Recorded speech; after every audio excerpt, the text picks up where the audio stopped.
الحمد لله رب العالمين والعاقبة للمتقين والصلاة والسلام على رسوله الكريم أما بعد أعوذ بالله السميع العليم من الشيطان الرجيم بسم الله الرحمن الرحيم من عمل صالحا من ذكر أو أنثى وهو مؤمن فلنحيينه حياة طيبة قال الله تبارك وتعالى في مقام آخر ومن أعرض عن ذكري فإن له معيشة ضنكا صدق الله العظيم وصدق رسوله النبي الكريم إن الله وملائكته يصلون على النبي يا أيها الذين آمنوا صلوا عليه وسلموا تسليما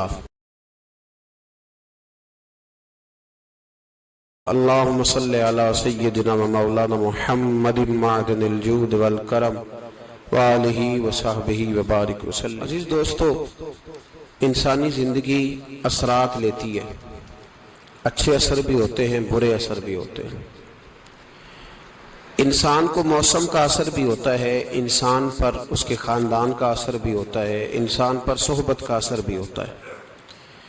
بالکل اسی طرح انسان پر اس کی نیکی کا اثر بھی ہوتا ہے اور گناہوں کا اثر بھی ہوتا ہے۔ نیکی دل کو سکون دیتی ہے، گناہ انسان کو پریشان کر دیتے۔ نیکی اللہ کی رحمت کو متوجہ کرتی ہے۔ پھر حالت یہ ہوتی ہے کہ انسان اپنی ان پریشانیوں کا حل کہیں اور ڈھونڈتا پھرتا ہے، حالانکہ جب گناہوں کی بیماری لگے تو اس کی شفا توبہ میں ہوتی ہے، اس کا حل اللہ کے حضور معافی مانگنے میں ہوتا ہے، پہچاننے میں ہوتا ہے کہ مجھ سے کہاں غلطی ہو گئی، کس جگہ جا کے کمزوری میں نے دکھائی۔ ہر انسان اچھی، ٹھنڈی، خوبصورت، سکھ والی زندگی چاہتا ہے۔ اللہ کریم نے سورہ نحل کے اندر ارشاد فرمایا من عمل صالحا من ذکر او انثی، فرمایا جو بھی اچھے عمل کرے، چاہے مرد ہو چاہے عورت ہو، وہو مؤمن، شرط یہ ہے کہ مومن ہو، فلنحیینہ حیاتا طیبہ، فرمایا ہم اسے پاکیزہ زندگی عطا فرما دیں گے، حیات طیبہ دے دیں گے اسے، پاکیزہ زندگی۔ شرط کیا ہے؟ من عاملہ صالحا، نیک عمل کرے۔ کون سے عمل کرے؟ اٹھنا بیٹھنا، کھانا پینا، چلنا سونا جاگنا محتاط ہو اس کا، وہ نیکی کرے۔ قرآن پاک کے لفظوں کے حسن پر غور فرمائیے گا، فرمایا فَلَنُحْيِيَنَّهُ حَيَاتًا طَيِّبًا، ہم ضرور اسے پاکیزہ زندگی عطا فرما دیں، صاف ستھری زندگی، معیاری زندگی، خوبصورت شب و روز، آئیڈیل زندگی جس کو لوگ کہیں گے، وہ والی زندگی اسے دیں گے۔ اور دوسرے مقام پر سورہ طٰہٰ کی آیت نمبر 124 میں فرمایا وَمَنْ أَعْرَضَ عَنْ ذِكْرِي، جو ہمارے ذکر سے منہ پھیرے گا، جو ہمارا کھا کے چہرہ کسی اور طرف کرے گا، جو چلے گا ہماری زمین پر لیکن توجہ کسی اور طرف ہوگی، آسمان کی چھت ہماری بنائی ہوئی لیکن اس کے خیالات کہیں اور ہوں گے، فَإِنَّ لَهُ مَعِيشَةً ضَنْكًا، فرمایا ہم اسے تنگ زندگانی عطا کر دیں گے، اس کی زندگی تنگ ہو جائے گی، اس کی معیشت تنگ ہو جائے گی۔ گناہ زندگی کو تنگ کر دیتے ہیں، نیکی زندگی میں آسانی پیدا کرتی ہے۔ آپ کو اگر زندگی میں سکون چاہیے ہو تو آپ کسی غریب کی خدمت کر کے دیکھیں، اللہ کتنا سکون عطا کرتا ہے۔ آپ بڑے پاورفل بھی ہیں، بڑے طاقتور بھی ہیں اور بڑے باوقار بھی ہیں، لیکن کسی کو گالی دے کے آپ کا دل کبھی ٹھنڈا نہیں ہوگا، تکلیف ہوگی، اس کے اندر آزمائش ہوگی۔ ڈاکٹر ریسرچ کرتے ہیں، ڈاکٹر وہ کہتے ہیں گناہ کرنے سے آدمی جسمانی طور پر کمزور ہوتا ہے، لیکن وہی عمل اگر وہ بطور نیکی کرتا ہے تو اللہ اس میں اسے قوت عطا فرماتا ہے، اسی عمل میں اللہ اسے قوت عطا کر دیتا ہے۔ میں صرف اشارہ دے رہا ہوں، اس بات کی تفصیل میں نہیں جانا چاہتا۔ میرے عزیز یہ یاد رکھیں کہ نیکی آپ کو سکون دے گی، نیکی آپ کو ٹھنڈا کرے گی۔ اللہ تبارک و تعالیٰ نے قوموں پہ عذاب نازل کیا اور قرآن مجید فرقان حمید نے ان قوموں کے تذکرے بیان فرمائے. بھائی کس لیے بیان کیے؟ کہ ہم عبرت حاصل کریں، ہم یہ غور کر لیں کہ یہ کام ہم نے نہیں کرنا، اس کام سے ہم نے بچنا ہے، ہم نے غور کرنا ہے کہ یہ چیز ہمارے اندر. لوگ کہتے ہیں نہیں جی نہیں، ہم پہ یہ عذاب نہیں آئے گا، بالکل نہیں آئے گا، اس میں شک نہیں. پر اللہ نے بیان کس لیے کیا تھا؟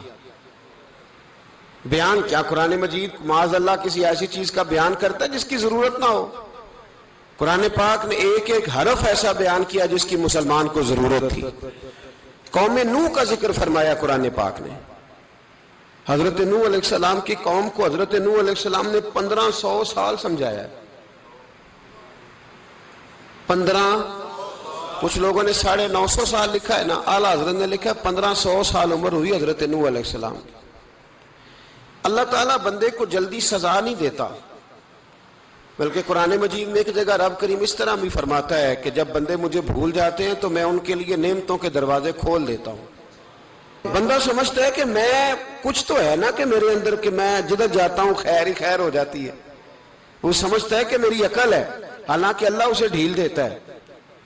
اللہ اسے ڈھیل دیتا ہے.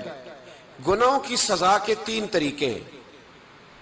ایک ہے متنبع کرنا، تنبیہ کرتا ہے اللہ، بندہ متنبع ہو جاتا ہے، یہ اللہ کا بہت بڑا احسان ہوتا ہے. ایک ہوتا ہے مہلت دینا، اور ایک تیسرا ہوتا ہے اللہ خفیہ تدبیر کرتا ہے. تھوڑا سا سمجھیے گا، انسان پر کوئی آزمائش آئی، فوراً اس کی چھٹی اس نے کہا کہ وہ فلان جگہ غلطی کی تھی تب ایسا ہوا ہے. ہوتا ہے نا کئی دفعہ آواز آتی ہے نا اندر سے، چلیں بول دیں کچھ نہیں ہوتا آپ کو. اللہ جانتا ہے یہاں کوئی کچھ نہیں کہے گا آپ کو، اور ہماری تو ویڈیو بھی نہیں گھومتی، یعنی خبر بھی نہیں ہو کہ کس نے ہاں کر دی کس نے نہ کر دی. آپ بغیر ٹینشن کے بات چیت کریں، آج کچھ نہیں ہوتا انشاءاللہ تعالی. آتی ہے اندر سے آواز. میں آپ سے اس لیے ان چیزوں کی تصدیق کراتا ہوں کہ باقیوں کو بھی آتی ہے کہ نہیں، اس لیے تصدیق. کبھی کوئی کسی جگہ انسان پریشان ہوتا ہے تو محسوس کرتا ہے کہ وہاں مجھ سے ہوتا ہے نا جی، جس کو یہ نصیب ہو جائے بڑا خوش نصیب آدمی ہے. حضرت مولا علی فرماتے ہیں اگر تجھے دنیا میں سزا مل گئی تو بچ گیا ہے، سمجھ پھر اللہ کرم کرے گا، آخرت میں سزا نہیں دے گا. اور یہ یاد رکھ لے، وما اصابکم من مصیبت فبما کسبت ایدیکم ویعفو عن کثیر. اللہ فرماتا ہے دنیا میں تجھے جو بھی تکلیف پہنچتی ہے وہ تیرے ہاتھوں کے کرتوتوں کی وجہ سے پہنچتی. ویعفو عن کثیر، فرمایا کثیر گناہ تو میں ویسے ہی معاف کر دیتا ہوں. یہ جو تیری زندگی میں دکھ ہے نا، یہ بھی میری قلیل سزائیں ہیں. یہ کثیر پر سزا، یہ قلیل ہے، قلیل یہ جو تمہاری زندگی میں تکلیف ہیں. انسان کو سزا ملتی. حضرت فضیل بن عیاض رحمۃ اللہ تعالی علیہ گھوڑے پہ بیٹھے تھے، گھوڑا شرارت کرنے لگ گیا، اچھلنے لگ گیا، کودنے لگ گیا. تو حضرت فضیل بن عیاض نیچے اترے، ایک کونے میں جا کے نماز کی نیت باندھ لی، 2 رکعت نماز پڑھی، پھر دیر تک استغفار پڑھتے رہے، روتے رہے، دعا کرتے رہے. واپس آئے، خادم عرض کرنے لگے حضور سمجھ نہیں آئی، گھوڑے نے تھوڑی سی شرارت کی، وہ بدکا ہے، آپ نے اس کو چھوڑا ہے اور چھوڑ کر کے آپ نماز میں لگ گئے. تو حضرت فضیل بن عیاض فرمانے لگے جب بندہ اللہ کی نافرمانی کرتا ہے نا تو جو چیزیں اس کی فرما بردار ہوتی ہیں وہ اس کی نافرمانی کرنے لگ جاتی. تو مجھے محسوس ہوا تھا کہ میں نے کہیں اللہ کی نافرمانی کی ہے، اس لیے ایسا ہوا ہے کہ میرے گھوڑے نے میری، تو میں توبہ کرنے لگا ہوں. اور اب دیکھتا ہوں بیٹھ کے بھلا کیا ہوتا ہے. میں نے سچی توبہ، حالانکہ مجھے یاد نہیں کہ میں کہاں بولا، پر کھری اور سچی توبہ کی. دوبارہ گھوڑے پہ بیٹھے تو گھوڑا بالکل صحیح ہو کے ساتھ چلنے لگ گیا. میرے بھائی جب یہ تنبیہ ہے اللہ کی طرف سے، یہ متنبع کیا جاتا ہے کہ تو بعد آ جا.